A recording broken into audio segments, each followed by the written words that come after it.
Welcome to a lesson on necessary and sufficient statements. P is necessary for Q, or P is a necessary condition for Q means if Q, then P.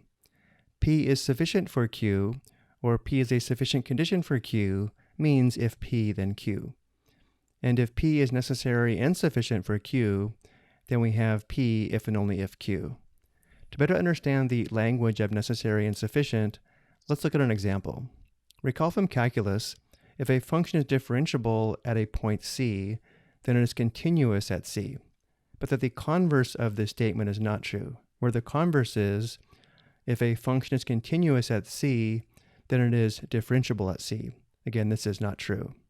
As an example, consider f of x equals the absolute value of x at the point 0, 0. Well, first notice the function is continuous over its entire domain. However, at the point 0, 0, we have this sharp corner, and therefore the function is not differentiable. So the function is continuous at 0, 0, but it is not differentiable. Your calculus professor may have said, continuity does not imply differentiability, but differentiability does imply continuity.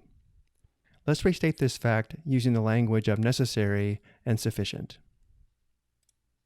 To begin, it is true that for a function to be differentiable at a point C, it is necessary for the function to be continuous at C. However, it is not necessary that a function be differentiable at C for it to be continuous at C.